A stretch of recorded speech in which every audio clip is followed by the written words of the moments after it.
Hello पियन, क्या हाल है आप सभी। तो बच्चों आज हम सॉल्यूशन का लेक्चर नंबर 4 आप लोगों के पास ले आए हुए हैं। और पहले पहले हम जिस तरह हम हर एक चैप्टर को स्टार्ट करने से पहले, मतलब हर एक टॉपिक स्टार्ट करने से पहले थोड़ा सा, चाहे छोटा सा, जरूर रिवीजन करवाते हैं, उसी तरह आज हम फिर से मूल कॉन्सेप्ट की कंसल्टेशन से लेते नॉर्मेलिटी इससे पहले वाले लेक्चर में मैंने नॉर्मेलिटी पढ़ाया हुआ है।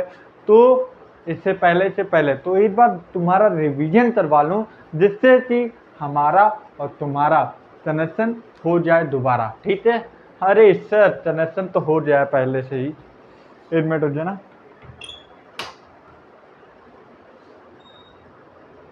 चलो ठीक है। हाँ, कनेक्शन तो हो जाए पहले से ही, लेकिन अब उस कनेक्शन को कनेक्ट करना है। होता नहीं है कि लाइट का कनेक्शन हो जाता है, लेकिन जब लाइट आ जाती है तो उसमें स्विच लगाना पड़ता है, जिससे कि लाइट जल सके। कनेक्शन तो हमारा तुम्हारा बहुत पहले से ही था, लेकिन अब इस सब्जेक्ट को कनेक्ट करने के लिए दोबारा रिवीजन करवाना पड़ेगा, जिससे कि आप हमसे कनेक्ट हो सके। हाँ, ये है कि आपका हर वो सब्जेक्ट रिवीजन होता रहेगा और तैयारी भी होती रहेगी। बच्चों, अब तैयारी आप लोग तो करनी चाहिए और अच्छे से, क्योंकि कंपटीशन बढ़ गया, और कंपटीशन के साथ साथ इस साल 23 लाख बच्चे दिए थे, अगले साल 25 लाख देंगे, अगले साल 28 लाख देंगे। तो भाई कंपटीशन दिन पे दिन बढ़ता जा रहा है, और आप लोग तो मेरा एक ही सुझाव है, पढ़ना शुरू कर दीजिए। और पढ़ने के साथ साथ ये मत समझो मैं जो बोला हूँ कि भाई तुम पढ़ाई करते रहो। रियलिटी क्या है यार, लोग पढ़ते रहते हैं दिन भर, लेकिन मैं ये बोलता हूँ तो ना, तो माइंड रिफ्रेश करने के लिए चलो तुम 4 घंटा ही पढ़ो, लेकिन जो पढ़ो एकदम दिमाग में जाए। और मैं ये तुम्हें लगा है सभी लोग तो बोलते हैं ये सारी चीज़ कि भाई 4 घंटा पढ़ो, फिर उसके बाद खेलो कूदो। भाई मैं ये नहीं बोलता हूँ, मेरे कहने का मतलब ये है, टॉपर का राइट बात तुम्हें मैं बताऊँ क्या है सर। तो टॉपर पढ़ते हैं 4 ही 5 घंटे, लेकिन जो पढ़ते हैं कंसल्टेशन होते हैं। और लेकिन एक अच्छा इंसान, मतलब तुम्हारी तरह एक मान लो टॉपर इंसान है, और एक मान लो हार्ड वर्कर है, तो बस तुम लोग में क्या अंतर रहता है। एक मेहनत करता है गधे की तरह, और एक मेहनत करता है स्मार्ट वर्क की तरह। तुम दोनों में यही अंतर रहता है, तुम हर एक चीज को लेके पैनिक हो जाते हो। वो टॉपर जो होता है, कोई भी चीज हो रहा है, अगर उसे नहीं आ रहा है तो पैनिक नहीं होता है, उस चीज को सॉल्व करता है। हम लोग क्या करते हैं, 10 सवाल नहीं आता है तो रोने लगते हैं, अरे यार कैसे हो जा, कैसे हम सेलेक्ट होंगे। इट इनफ, ये नहीं करते टॉपर। टॉपर लोग बोलते हैं कि आखिर आया नहीं तो क्यों नहीं आया, कॉन्सेप्ट नहीं क्लियर है। अच्छा, कॉन्सेप्ट क्लियर है, कैलकुलेशन प्रॉब्लम हो रहा, कैलकुलेशन पे वर्क किया जाए, तो ऐसे बनते हैं। अब लोग क्या करते हैं, हकीकत की बात बताए, लोग झुसते रहते हैं, ये पढ़ ले वो। भाई मैं ये नहीं बोलता हूँ एनसीईआरटी ना पढ़ो, मैं बोलता हूँ पढ़ो बिंदास। बायोलॉजी एनसीईआरटी पढ़ो, केमिस्ट्री एनसीईआरटी पढ़ो, फिजिक्स के सॉल्यूशन लगाओ, लेकिन मैं बोलता हूँ यार उस चीज को पढ़ो, लेकिन उस चीज को ऐसा ना पढ़ो कि तुम जैसे बोलते हैं गधे के ऊपर ईटा लाद दिया गया है, वो जबरदस्ती ले जा रहा है हर ईटा। तो ऐसा ना करो ना, तुम उस चीज को करो कैसे, फील करते पढ़ो। सर फील नहीं आता है, जैसे फील लाइट केमिस्ट्री में या बायो में। तो ये सीधा सा फंडा है। कोई भी चीज अगर तुम्हारे ऊपर ज्यादा लाद दिया जाएगा तो तुम बोलो रे, कोई भी, अब मान लो अब कोई हॉर्स है, उसके ऊपर मान लो लाद दिया गया हो ईंटे, तो वो बेचारा चल नहीं पाएगा।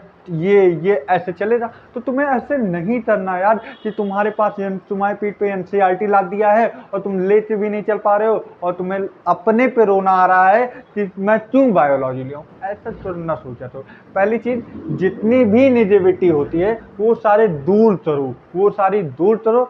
फिर उसके बाद मैं तुमसे एक सही स्ट्रेटेजी बताऊं, जिससे कि तुम पढ़ोगे, तुम्हें बहुत फायदा मिलेगा। और ये चीज तुम खुद कमेंट सेक्शन में लिख के बताना कि जो मैंने किया वो फायदा हुआ कि नहीं। जी, तो पहली चीज, गधों की तरह तुम घिसना बंद करो। हर एक चीज, मान लो कोई भी चीज लेते हो घिसना शुरू करते हो, पहली चीज नहीं। पहली चीज स्मार्टली वर्क करो, कोई भी चीज पे काम कर रहे हो स्मार्टली। पहले क्या करो, कोई भी चीज जैसे मान लो अब मोल कॉन्सेप्ट पढ़ना है, पहले मोल कॉन्सेप्ट का लेक्चर देखना, ठीक। अब टीचर की साथ साथ मतलब अगर मैं पढ़ा रहा हूँ, मैं क्वेश्चन करवा रहा हूँ, उसके साथ साथ इन्वॉल्व होना, वो किस तरह चल रहा है, फिर उसके साथ साथ तुम इन्वॉल्व हो जाए। तो जब टीचर के साथ एक क्वेश्चन तुम्हारा सॉल्व हो जाए, जैसे एक टीचर ये क्वेश्चन सॉल्व किया, अब तुम दूसरा क्वेश्चन सॉल्व हो जाए, पक्का तुम्हारा सॉल्व हो जाएगा। जो तुम देखते रहते हो कैलकुलेशन, यहाँ ये फार्मूला कैसे याद होगा, मत याद करो यार, तुम टीचर के साथ साथ इन्वॉल्वमेंट हो, और इन्वॉल्व होने के बाद फिर तुम दूसरा क्वेश्चन लगाओ, पक्का नहीं चल जाएगा। हाँ ये है कि कभी कभी क्वेश्चन भी तोड़ मरोड़ से घुमा उमाते देते हैं, तो उसका तुम किसी न किसी से सपोर्ट लो, जैसे कि टीचर है तो टीचर से लो, भैया होंगे तो भैया से लो, दीदी होंगे दीदी से लो, बड़े बड़े भैया होंगे उनसे सपोर्ट लो। तो दैट मीन मैं ये पढ़ने का तरीका बता रहा हूँ कि तुम कोई चीज़ लेते ढो नहीं, तुम प्यार से पढ़ो यार, जो फील लेते पढ़ो। मैं देख रहा हूँ बच्चे क्या कर रहे हैं, उसी लाइन में जैसे पढ़े हैं सुबह से लेते, वही सब रट्टो फिटेशन लगा रहे हैं, वही जैसे, अरे यार हंसो, चेहरे पे स्माइल ले आते पढ़ो। कोई चीज़ तुम्हें जबरदस्ती नहीं पढ़ रहा है, और जब तुम्हें लगता है जबरदस्ती, छोड़ दो यार, तुम्हारे बच्चा नहीं है, छोड़ दो। क्योंकि यार जब तक तुम खुश नहीं होते किसी चीज़ के लिए करने पे, तब तक मज़ा नहीं आता, और वो तुम कर भी नहीं पाओगे, क्योंकि उस चीज़ पे तुम्हें दिलचस्पी नहीं हो रहा। जितनी खुशी तुम्हें जो चीज़ चाहिए उस पर काम करोगे, उतना और किसी पे नहीं चाहिए। तुम्हें ज़बरदस्ती तुम्हारे माँ बाप अगर मान लो बोल रहे होंगे नीट तैयारी करो, और तुम्हें मन नहीं लगा, तुम्हें पढ़ने में मन नहीं लगा, तो कौन करवा सकता है? ना टीचर की गलती है ना बच्चे की गलती है, इसमें तो भाई पेरेंट्स की गलती है कि वो तुम्हें ज़बरदस्ती मिलवा दिए। तो ये सारी चीज़ तुम समझो, और जब पढ़ना है तो स्मार्टली पढ़ो यार, मैं सीधे से बोला हूँ, स्मार्टली पढ़ो। गधों की तरह मत जाते लाइन में लग जाओ कि जैसे सब लोग कूद रहे हैं हम भी कूद जाएंगे, सब बायोलॉजी ले रहे हैं हम भी लेंगे, सब जिंदगी में ऐसे बैठे हैं, सब नहीं बैठे, मतलब मोस्टली बच्चे मैं देख रहा हूँ क्या कि भाई वही कर रहे हैं, तो मुझे अच्छा नहीं लगता है ना, क्योंकि मैं एक टीचर होते भाई बच्चों को गाइडेंस करना मेरा एक अपना कर्तव्य है, और मैं वो चीज़ करूँगा भाई। कोई भी बच्चा अगर मेरे सामने लग रहा है कि वो गधे की तरह लाइन में घुसा है, मेहनत कर रहा है, उसका कोई वर्क नहीं मिला है, मतलब जितना भी वर्क कर रहा है उससे कोई कुछ मिल नहीं रहा, तो वर्क करने का मतलब नहीं है, तुम्हें स्मार्टली वर्क करना पड़ेगा। और इस स्मार्टली वर्क करने के लिए तुम्हें बहुत सारी चीज़ें तुम्हें दूर करनी पड़ेंगी, मोबाइल, यूट्यूब, शॉर्ट, घर परिवार से बात करना पड़ेगा भाई। डॉक्टर बनना है तो करना पड़ेगा, मैं भी किया था, अब तुम्हें भी बता रहा हूँ, ठीक है। तो एक बार रिवीजन करवा देते हैं, देखो मेरा बताना कर्तव्य है, अब आगे आप लोग समझो। चलो अपना टाइम ना वेस्ट करते हैं। देखो पहले मैंने कंसंट्रेशन टर्म पे आया, तो यहाँ पे मैंने बताया था जो 1 होता है ये किसे रिप्रेजेंट करता है, सॉल्वेंट, ठीक है, हाँ ठीक है, और जो 2 होता है इसे रिप्रेजेंट करते हैं सॉल्यूट, ठीक है। तो यहाँ पे weight by weight percent of solute है, 2 मतलब सॉल्यूट होता है, तो weight by weight percent of solute मतलब weight of solute upon total weight into 100, weight of solvent upon total weight into 100, volume of solute upon total volume into 100, volume of solvent upon total volume into 100। Important बात यह है कि ये जो volume हो जा हमेशा ml में हो जा, ये वॉल्यूम ml में हो जा, हाँ ये वॉल्यूम ml में हो जा, ये वॉल्यूम ml में हो जा, मतलब कंसंट्रेशन के टर्म में जितनी भी कंसंट्रेशन के टर्म में जितनी भी बातें होंगी वॉल्यूम हमेशा ml में होगा, ठीक है। अब molarity, moles of solute upon volume of solution in litre, ठीक है। मान लो वॉल्यूम ml में दिया रहे तो मोलरिटी का ये फार्मूला होगा, molarity moles of solute upon weight of solvent in kg, और मान लो ग्राम में दिया जाए वेट तो ये फार्मूला हो जाएगा मोलरिटी। नॉर्मेलिटी हमने क्या पढ़ा, number of gram equivalent upon volume of solution, जो चाहिए हमेशा लीटर में होगा, ठीक है। नंबर ऑफ ग्राम इक्विवेलेंट कैसे निकालेंगे, given mass upon equivalent mass, ये निकालेंगे। अब इक्विवेलेंट मास कैसे निकालेंगे, molar mass upon n factor, तो और एन फैक्टर हमारे एटम के लिए वैलेंसी होता है, आयन के लिए चार्ज होता है, साल्ट के लिए चार्ज ऑन कैटायन या एनायन, जो भी चार्ज हो कैटायन पे या एनायन पे उससे चार्ज जो हो जा उसका n फैक्टर हो जा। ऑक्सीडेशन के लिए नंबर ऑफ इलेक्ट्रॉन, एसिड मान लो कोई एसिड हो जाए, मान लो कोई भी एसिड के लिए n फैक्टर क्या होता है OH माइनस। एसिड क्या होता है, एसिड क्या होता है जो H प्लस ज़्यादा रिलीज करे, और H प्लस जो रिलीज करता है उसे हम बोलते हैं बेसिसिटी। उसे मेनली मतलब क्या होता है, उसकी बेसिसिटी, मतलब जिसकी बेसिसिटी जितना ज़्यादा उसका n फैक्टर उतना ज़्यादा। ठीक है, तो ये सारी चीज़ मैं पढ़ाया हुआ है, एक बार रिवीजन करवा दिया हूँ। अब आज के लेक्चर में हम बढ़ते हैं। तो भैया सॉल्युबिलिटी के टर्म पे मैंने क्या पढ़ाया था, हर एक चीज़।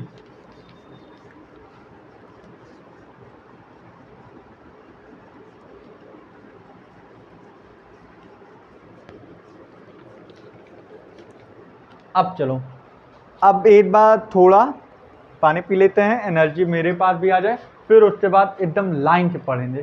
ठीक है,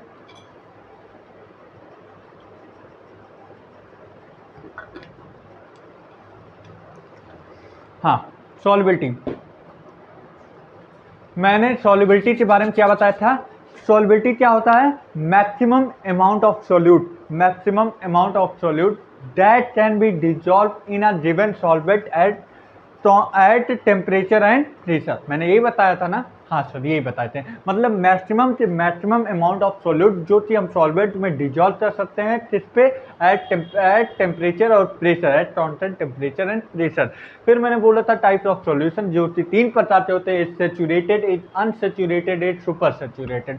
अनसैचुरेटेड में क्या होता है, maximum number of solute add या dissolve in a given solvent at constant temperature and pressure. Saturated solution क्या होता है, no more solute add in a given solvent at constant temperature and pressure.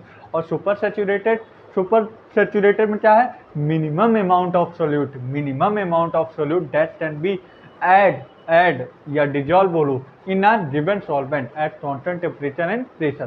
फिर मैंने बोला था कि भैया सॉलिड, मैंने बोला था solubility of solid in liquid, solubility of solid in liquid. इसमें मैंने बोला था पहला फैक्टर जो होता है वो हो जाए nature of solvent. Nature of solvent में मैंने क्या बताया था, लाइट डिजॉल्व लाइट, मतलब नेचर पोलर सॉल्वेंट में ही डिजॉल्व हो जा, पोलर सोल्यूट में ही डिजॉल्व हो जा, पोलर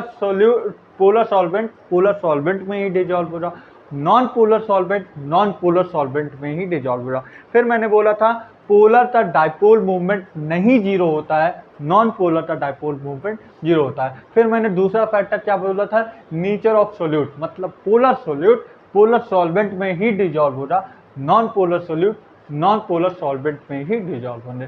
फिर तीसरा फैक्टर क्या है, टेम्परेचर। फिर मैंने बोला था टेम्परेचर में 2 कंडीशन था, एक एक्सोथर्मिक एक एंडोथर्मिक। फिर मैंने बोला था एक्सोथर्मिक के कंडीशन में अगर एंडोथर्मिक प्रोसेस है तो solubility directly proportional to temperature, मतलब सॉल्युबिलिटी बढ़ाया जाएगा तो टेम्परेचर बढ़ाया जाएगा तो solubility of solid in liquid, तो उसकी सॉल्युबिलिटी भी बढ़ेगी। ठीक है, फिर मैंने बोला अगर वहीं पे रिएक्शन एक्सोथर्मिक प्रोसेस हो रहा तो अगर टेम्परेचर बढ़ाया जाए तो सॉल्युबिलिटी कम हो रहा, अगर एक्सोथर्मिक प्रोसेस हो रहा तो टेम्परेचर बढ़ाने पे सॉल्युबिलिटी कम, एंडोथर्मिक हो रहा तो टेम्परेचर बढ़ाने पे सॉल्युबिलिटी भी बढ़ेगी, एंडोथर्मिक टेम्परेचर बढ़ाने पे सॉल्युबिलिटी भी बढ़ेगी, एक्सोथर्मिक टेम्परेचर बढ़ाने पे सॉल्युबिलिटी कम। ठीक है। फिर मैंने बोला था क्या, प्रेशर का कोई रोल नहीं होता। फिर मैंने क्या पढ़ाया था, हाँ बस इतना पढ़ाया था। फिर दूसरा मैंने बोला था सॉल्युबिलिटी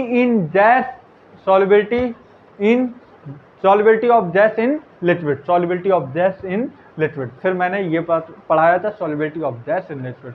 पहला फैक्टर मैंने बोला था टेम्परेचर, जो कि इसमें हमेशा एक्सोथर्मिक होता है, और एक्सोथर्मिक के कंडीशन में मैंने बताया कि भैया टेम्परेचर जो होता है इन्वर्सली प्रोपोर्शनल टू सॉल्युबिलिटी, मतलब टेम्परेचर बढ़ाने पे सॉल्युबिलिटी कम होगी। फिर मैंने दूसरा उसका एग्जाम्पल पहले मैंने बताया था कि भैया जो CO2 गैस होता है वो प्रेफर करेगा लोअर टेम्परेचर पे देन हॉट। और दूसरा मैंने बोला था aquatic species is more comfortable in cold water than hot water. मैंने ये बताया था एक्वेटिक स्पीसीज जितने भी होते हैं वो कोल्ड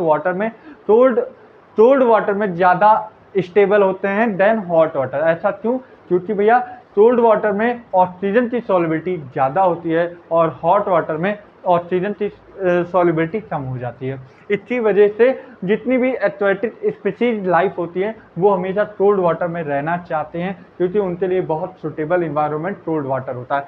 फिर हम आज के लेक्चर में आते हैं और आज के लेक्चर में मैं बताने जा रहा हूँ भैया दूसरा फैक्टर। मतलब मैं फिर से स्टार्ट करता हूँ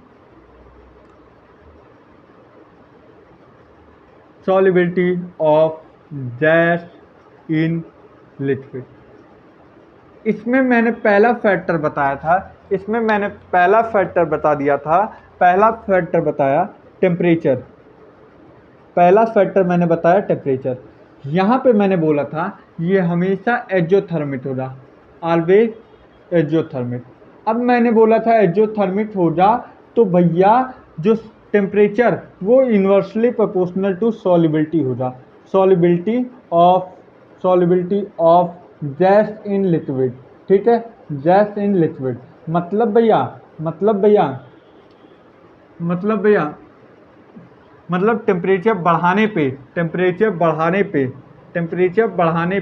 टेम्परेचर बढ़ाने पे सॉल्युबिलिटी हमेशा कम होगी, टेम्परेचर बढ़ाने पे सॉल्युबिलिटी हमेशा कम होगी। फिर मैंने बोला इसका एग्जाम्पल क्या दिया था, इसका एग्जाम्पल बोला CO2 गैस, CO2 इन सॉफ्ट ड्रिंक, मतलब इन सॉफ्ट ड्रिंक में जितने भी सॉफ्ट ड्रिंक होते हैं जैसे कि स्प्राइट, कोका-कोला। इसमें मैंने एक हकीकत की बात बताऊं, बोलिए सर बता ही दीजिए।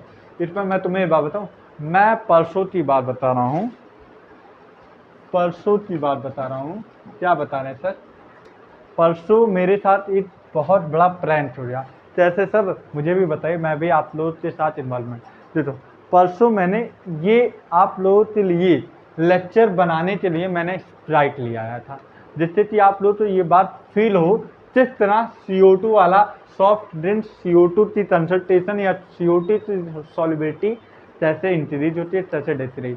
बाय द वे मैंने सब बना लिया, बट क्या हुआ किसी का फ़ोन आ गया था और मेरा वीडियो स्टॉप हो गया और मैं वीडियो बना रहा हूँ, मुझे कोई फर्क नहीं पड़ा। और बाद में मैंने जब जाकर वीडियो देखा तो मैंने बोला ये क्या, मैंने बोला 20 रुपये मेरा बर्बाद हो गया इस स्प्राइट के लिए। मैंने पूरे वीडियो बना दिया। तब आज मैंने बोला कि आज ऐसा कोई एक्सपेरिमेंट नहीं चल जिससे कि मेरा 20 रुपये खराब चला जाए। नहीं ऐसा नहीं है, ये तो मैं जनरली ये मैंने सही में किया था, वो हकीकत की बात बता रहा हूँ। और लेकिन बाय द वे अब तुम लोग के नसीब में नहीं था वो स्प्राइट, तो क्या ही किया जाए। ठीक है, तो इन सॉफ्ट ड्रिंक CO2 जो CO2 है, CO2 prefer in cold temperature than hot. ठीक है, फिर मैंने दूसरा एग्जांपल क्या दिया था, एक्वेटिक स्पीसीज। मैंने बोला था एक्वेटिक स्पीसीज जितने भी होते हैं वो मोर कंफर्टेबल होते हैं in cold water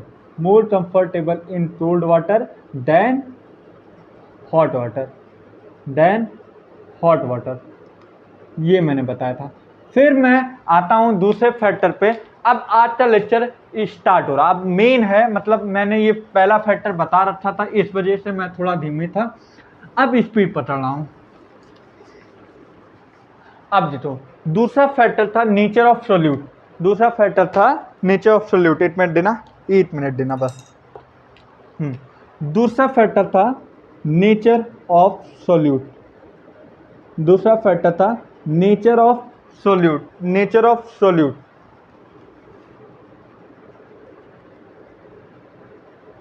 nature of solute sorry nature of gas, nature of gas था, नेचर ऑफ गैस था, दूसरा फैक्टर क्या था, नेचर ऑफ गैस।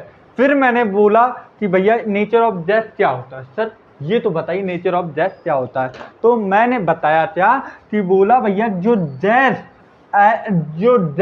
का नेचर हो जा, गैस का नेचर हो जा ऑन हीटिंग, मतलब जब गैस अपना फॉर्म बदल के लिक्विड फॉर्म में बदल जाए, मतलब समझ रहे हो, gas have higher theoretical temperature when we easily to convert in a liquefied solubility। मतलब मैं क्या कहने का मतलब है, मैं शब्दों पे मत जाओ, भावनाओं पे जानो कि भैया जब टेम्परेचर दिया जाए, जब टेम्परेचर दिया जाए तो वो गैस लिक्विड में कन्वर्ट हो जाए, लिक्विफाइड का मतलब लिक्विड में फाइड हो जाए, मतलब लिक्विड में कन्वर्ट हो जाए। उस समय नेचर ऑफ गैस की सॉल्युबिलिटी सबसे ज़्यादा रहेगी। मतलब थ्योरेटिकल टेम्परेचर, मतलब मैं क्या कहना चाहता हूँ ये समझो भैया, ये समझना आप लोगों के लिए ज़रूरी है। चलो हाँ, फिर मैंने बोला gas having higher theoretical temperature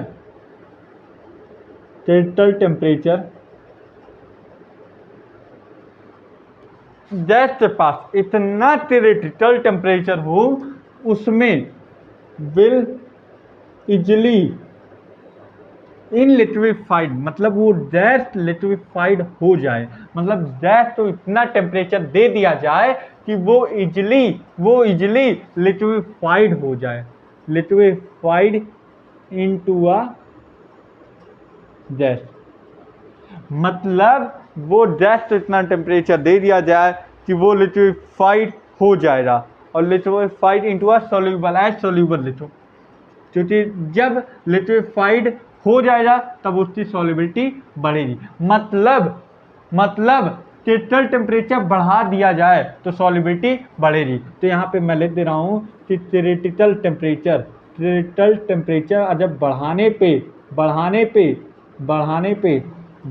पे सॉल्युबिलिटी बढ़ती है, ठीक है। टेम्परेचर बढ़ाने पे सॉल्युबिलिटी बढ़ती है, ये दूसरा फैक्टर था, ठीक है। अब तीसरे फैक्टर पे आते हैं, तीसरा फैक्टर बहुत इंपॉर्टेंट है, ये मिटा रहा हूं, दूसरा फैक्टर पढ़ लो। अब तीसरे फैक्टर पे और कंसंट्रेशन होना है, मिटाऊं? हाँ सर मिटाइए। दूसरा फैक्टर तो ऐसे वैसे था, लेकिन अब तीसरा फैक्टर जो है वो इंपॉर्टेंट है। तीसरा फैक्टर है प्रेशर। हाँ सर, अब प्रेशर, अब ये प्रेशर क्या बोलता है, solubility directly proportional to pressure, मतलब सॉल्युबिलिटी किससे डायरेक्टली प्रोपोर्शनल होता है, प्रेशर से। तो हम लिख दे रहे हैं solubility is directly proportional to pressure, directly proportional to pressure. अब यहाँ पे ये बात समझ में आ गया, चलो ठीक है। मतलब मैं यहाँ पे लिख दे रहा हूँ भाई solubility directly proportional to pressure से, ठीक है। अब यहाँ पे जब कोई प्रोपोर्शनलिटी हटता है तो एक नया कांस्टेंट आता है, तो यस इक्वल टू सी, और ये जो नया कांस्टेंट है मतलब ये न्यू कांस्टेंट है। और मैंने जब स्टार्टिंग में जब लेक्चर स्टार्ट किया था अगले लेक्चर में, तो मैंने बोला था सॉल्युबिलिटी की कोई यूनिट फिक्स नहीं होता है, ये ग्राम लीटर में भी होता है, ग्राम पर लीटर में होता है, ग्राम पर मोल में भी होता है, ग्राम पर ml में भी होता है, ग्राम पर kg में भी होता है, मोल पर ml में भी होता है। तो इसकी कोई यूनिट नहीं फिक्स है, मैंने ये चीज़ बताया हुआ है पहले लेक्चर में, ठीक है। तो यहाँ पे अगर बात कर दी जाए, मान लो लेट सपोज इन सारी यूनिट को हटा के हम अभी मान लिया जाए सॉल्युबिलिटी की यूनिट ग्राम पर लीटर है, तो हमारा जो नया कांस्टेंट है उसकी यूनिट क्या आ जाएगी, K equal to S by P, और यस की यूनिट मैंने क्या बताया, ग्राम पर लीटर, ग्राम पर लीटर, और प्रेशर की यूनिट एटीएम, प्रेशर की यूनिट एटीएम, मतलब ग्राम लीटर इनवर्स एटीएम इनवर्स, ये हो जाएगी ना, ये हो जाएगी यूनिट ना। अब मान लो चलो पहला चीज छोड़ो, अब मान लो यहीं पे सॉल्युबिलिटी की यूनिट क्या हो जाएगा, सॉरी सॉल्युबिलिटी की यूनिट मान लो, अरे यार मैं डायरेक्टली प्रोपोर्शनल चुने चाहूँ, यस इक्वल टू केपी। अब मान लो सॉल्युबिलिटी की यूनिट ग्राम पर लीटर ना मानो, ग्राम पर किलोग्राम मान लो, ग्राम पर नहीं सॉरी केजी पर लीटर मान लो, केजी पर लीटर मान लो, तो हमारा इसकी यूनिट क्या हो जाएगी, यस बाई पी, यस क्या हो जाएगा KG upon litre into ATM, मतलब KG litre inverse ATM inverse, आ जाएगा कि नहीं, आ जाएगा, आ जाएगा यहाँ से ये यूनिट। मान लो ये भी ना मानो, ये भी ना मानो, अब मान लो के की यूनिट जो नया कांस्टेंट आया है, मतलब S equal to directly proportional, S is directly proportional to P, तो यस इक्वल टू केपी हो जाए, और मान लो के की यूनिट, के की यूनिट ग्राम लीटर इनवर्स, ग्राम लीटर इनवर्स एटीएम इनवर्स हो जाए, ग्राम लीटर इनवर्स, ग्राम लीटर इनवर्स एटीएम इनवर्स हो जाए, तब क्या हो रहा, तब क्या हो रहा, तो देखते हैं के की यूनिट क्या होता है।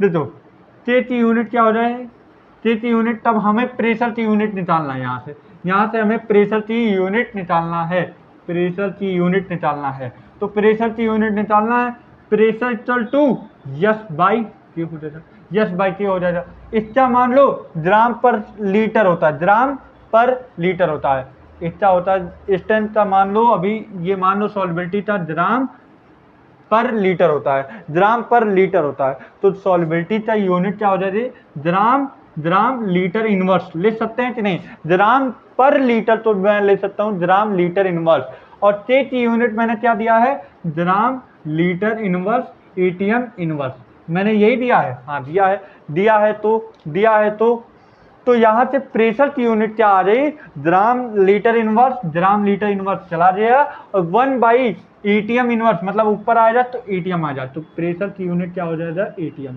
प्रेशर से यहाँ से हमें कौन सी यूनिट निकल रही, प्रेशर की यूनिट एटीएम आ जाए, प्रेशर की यूनिट एटीएम आ जाए, क्या ये बात समझ में आई, मतलब सॉल्युबिलिटी की यूनिट तो फिक्स नहीं होती है, सॉल्युबिलिटी की यूनिट कभी फिक्स नहीं होती है, सॉल्युबिलिटी की यूनिट बदलती रहती है, क्वेश्चन के हिसाब से उसमें सॉल्युबिलिटी की यूनिट डी होगी, उस हिसाब से आपसे सॉल्व करना पड़ेगा, ठीक है।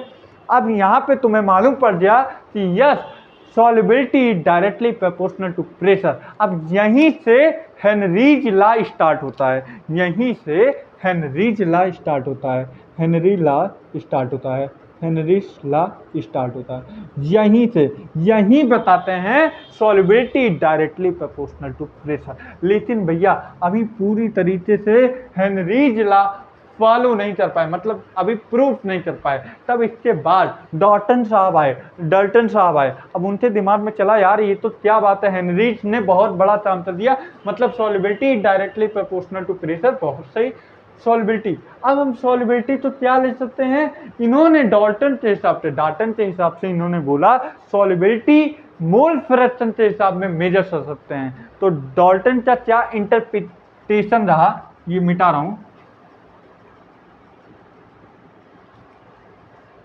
थोड़ा मैं यहीं पे लेता हूं ना, तो यहां पे ले दे रहा हूं ग्राम लीटर इनवर्स एटीएम इनवर्स, ठीक है, और ये कांस्टेंट होता है। अब इसके बाद ये डॉल्टन साहब आए, डॉल्टन साहब के पास दिमाग में एक चीज चला कि भाई क्यों ना सॉल्युबिलिटी तो मोल फ्रैक्शन के रूप में मेजर किया जाए, तो इन्होंने यहाँ पे मैं डाल दे रहा हूं डॉल्टन इंटरप्रिटेशन, डॉल्टन ने अपना ना झुसेड़ा, तो इन्होंने क्या बोला कि solubility can be measured as mole fraction, solubility तो हम किस तरह मेजर कर सकते हैं, solubility can be measured at mole fraction. इन्होंने ये बोला सॉल्युबिलिटी तो मेजर कर सकते हैं मोल फ्रैक्शन के रूप में। मतलब भैया सॉल्युबिलिटी यस इतना अब साई ले सकते हैं भाई, मोल फ्रैक्शन तो साई से रिप्रेजेंट कर सकते हैं, तो मतलब यस इतना साई ले सकते हैं। तो यहाँ से जो हमारा यहाँ से बना psi equal to directly proportional to pressure psi. अरे यार सॉल्युबिलिटी ये है, सॉल्युबिलिटी की जगह हम मोल फ्रैक्शन लेते हैं। ये क्या होता है? Mole fraction. तो mole fraction is directly proportional to pressure. और यहाँ से हमारा क्या निकल के आता है? प्रेशर का फार्मूला क्या निकल के आता है? प्रेशर इक्वल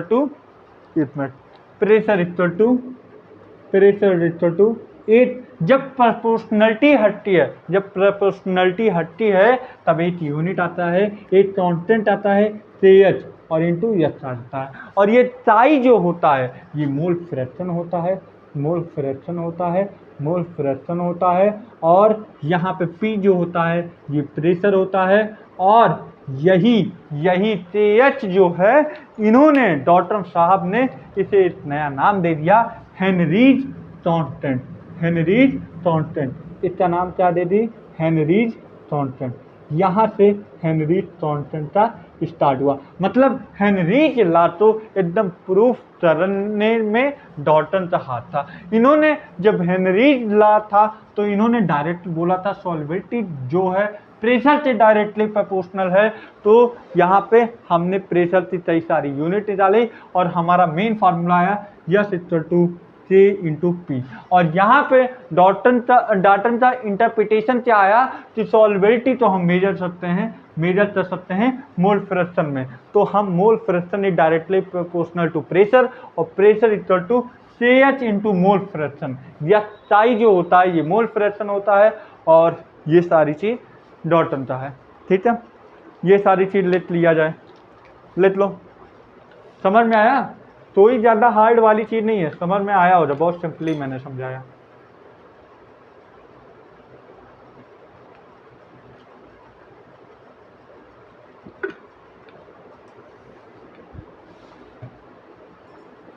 समझ में आया भैया? अब मान लो इसकी ग्राफ बनाने दे दिया जाए, मान लो ग्राफ दे दिया जाए,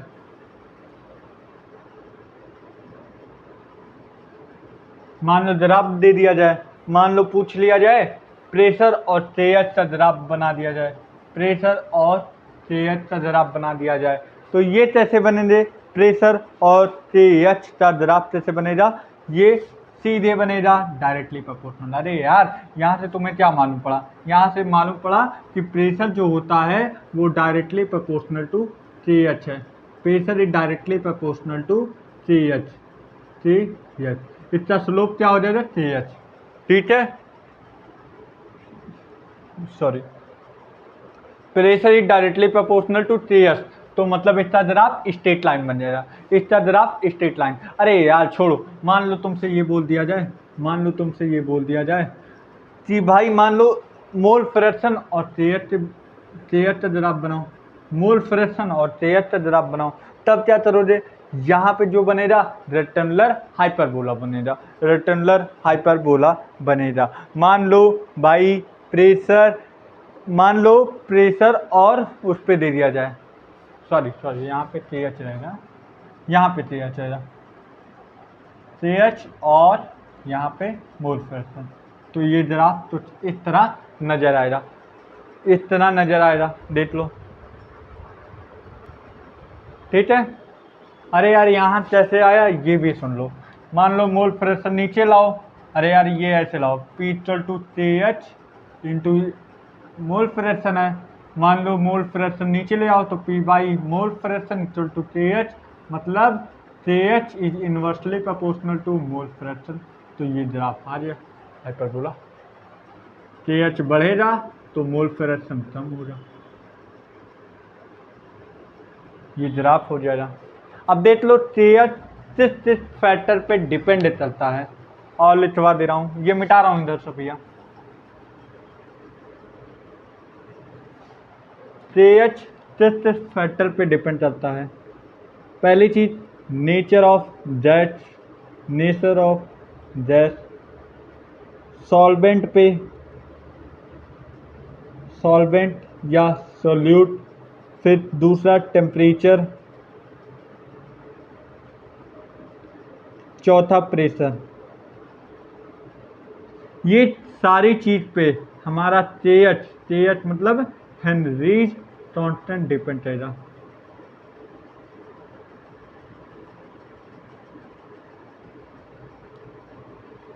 ठीक है,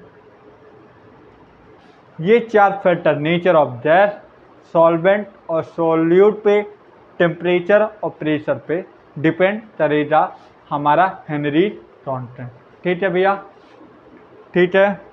तो यहाँ पे अगर मैं एक कंक्लूजन ले आऊँ, इस पूरे कंक्लूजन लाऊं,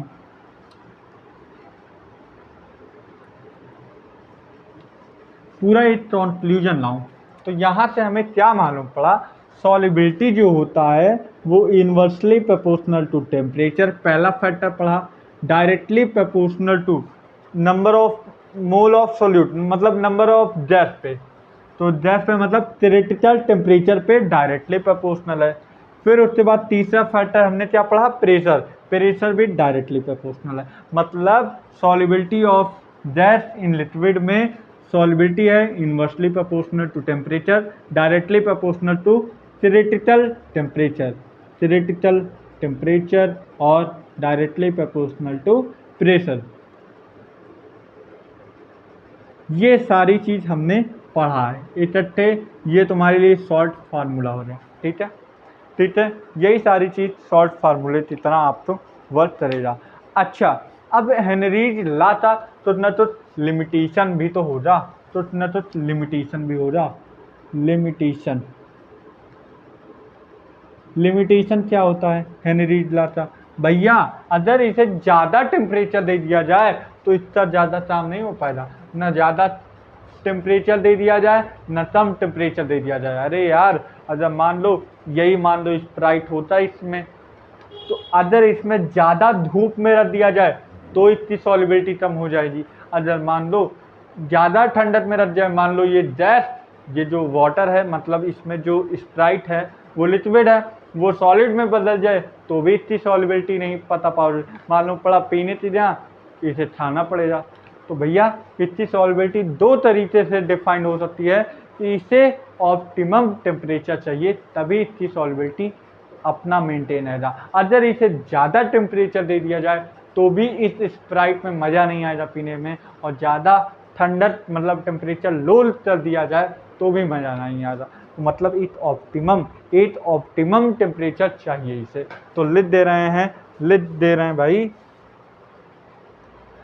क्या लिख देना चाहिए भाई, क्या लिख देना चाहिए, pressure of gas is not, हट भाई हट, pressure of gas is not to be high. भाई प्रेशर जो होना चाहिए, प्रेशर ऑफ गैस मतलब pressure of gas is not to be a high, ज़्यादा हाई नहीं होना चाहिए, टेम्परेचर ज़्यादा हाई नहीं होना चाहिए, ठीक है, और ज़्यादा लो भी नहीं होना चाहिए। तो pressure of gas is not to be low, मतलब एक ऑप्टिमम टेम्परेचर में रहना चाहिए।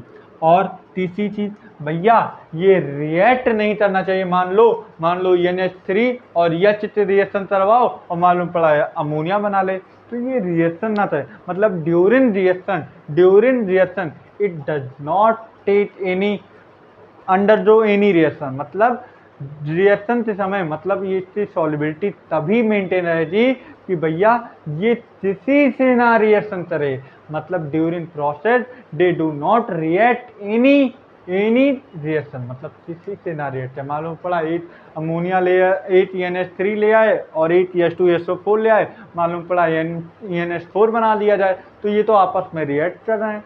भाई वो रिएक्ट नहीं करने चाहिए during chemical reaction, they do not react each other, मतलब केमिकल रिएक्शन के दौरान ये आपस में रिएक्ट नहीं करनी चाहिए। मतलब मालूम पड़ा इधर से हम तो और ले आ रहे हैं CuSO4 H2SO4, तो मालूम पड़ा Cu किनारे हो जाए, H2SO4 अपना जो कर रहे हैं।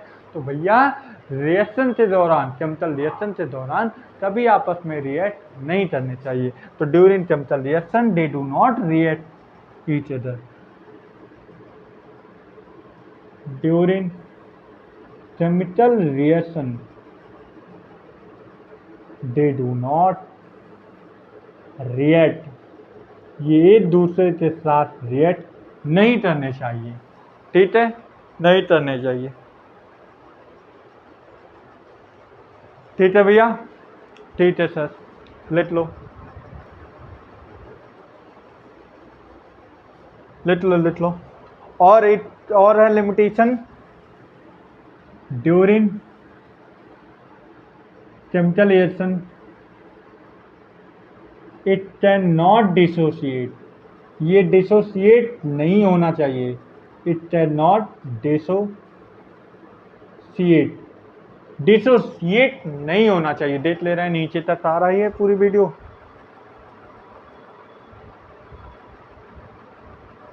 देख जाओ आप। तो रिएक्शन के दौरान ना ही ये डिसोशिएट होना चाहिए, ना ही किसी और के साथ रिएक्ट करना चाहिए, ना ही प्रेशर ज़्यादा हाई होना चाहिए, ना ही प्रेशर ज़्यादा लो होना चाहिए।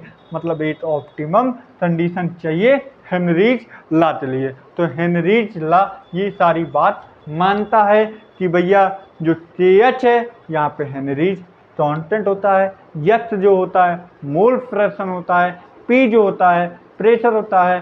डाल्टन का इंटरप्रिटेशन क्या बोला, सॉल्युबिलिटी तो हम मेजर कर सकते हैं मोल फ्रैक्शन के टर्म में। और यहाँ पे हेनरीज का क्या, हेनरीज की क्या बातें थी, हेनरीज ने बोला सॉल्युबिलिटी जो कि डायरेक्टली प्रोपोर्शनल टू प्रेशर है, और डॉल्टन में भी बोला कि सॉल्युबिलिटी प्रेशर से डायरेक्टली प्रोपोर्शनल है, लेकिन सॉल्युबिलिटी तो हम मेजर करेंगे मोल फ्रैक्शन के टर्म में। भैया वो सॉल्युबिलिटी तो मेजर करना चाहते हैं मोल फ्रैक्शन के टर्म में। आगे कैसे प्रूफ करते हैं कि भैया ये सारी चीज़ सही है, और सही भी निकली आगे।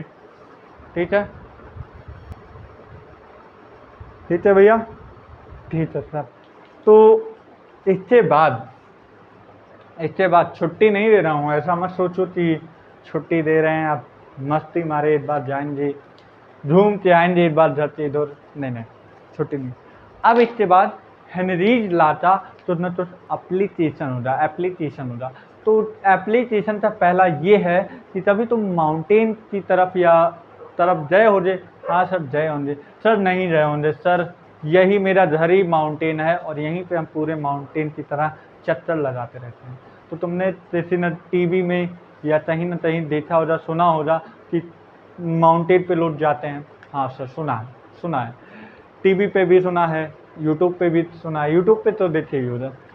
तो वहाँ पे तुमने ये देखा होगा, ये सुना होगा कि लोग माउंटेन पे जाते हैं, रोल चढ़ाई करते हैं, तो उन्हें कहीं ना कहीं वॉमिटिंग आता है, कहीं ना कहीं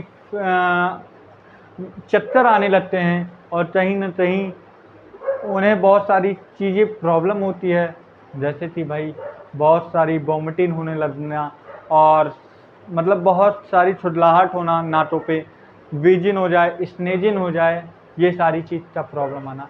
तो ये क्यों होता है?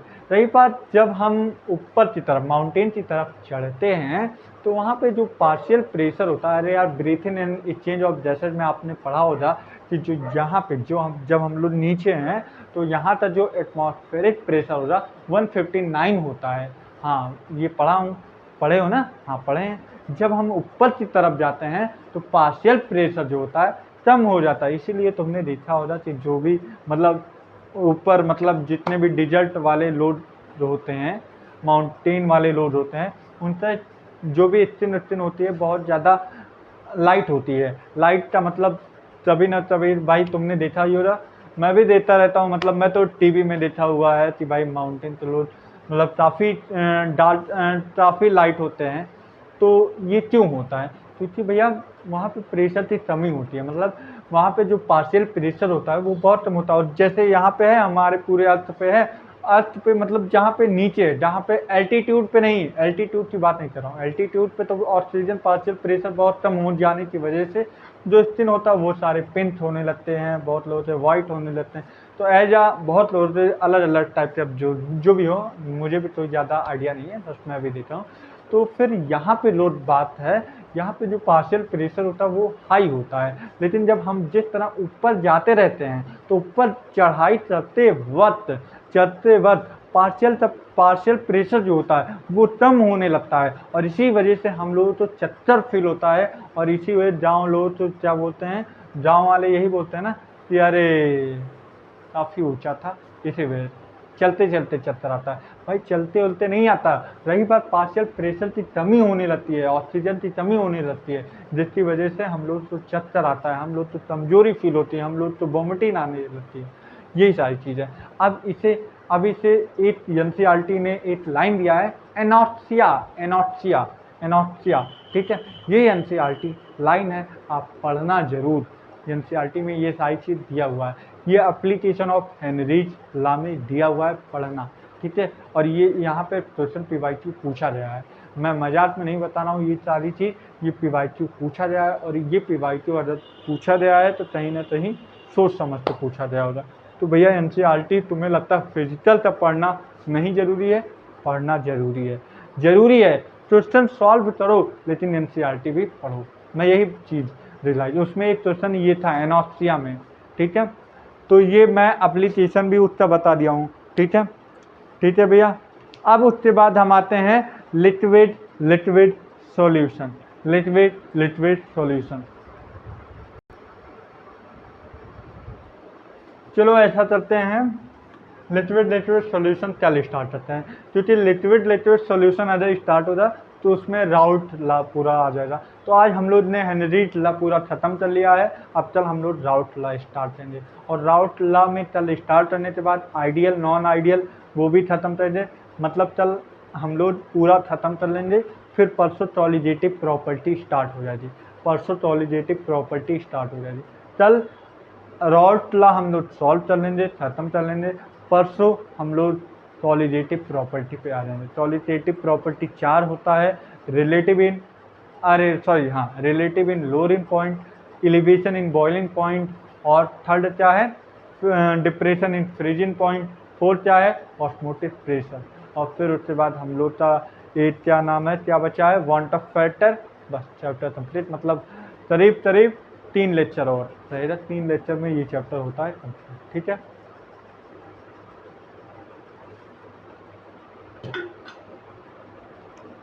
तो भैया आज आप लोग तो जल्दी छोड़ा हूँ, तो इसका ये मतलब नहीं है जाते पढ़ना, क्वेश्चन सॉल्व करना इस पे, और काफ़ी क्वेश्चन पूछे गए हैं, ठीक है। तो भैया पढ़ते रहो और टेंशन नहीं लेना है, पढ़ते रहना और बढ़िया से पढ़ना है, ठीक है। और इस पे हम क्वेश्चन करवाएंगे लास्ट में, ठीक है, बहुत सारे क्वेश्चन करवाएंगे सफिशिएंट। तो थैंक यू फॉर वॉचिंग मी, बने रहिए, हंसते रहिए और देखते रहिए।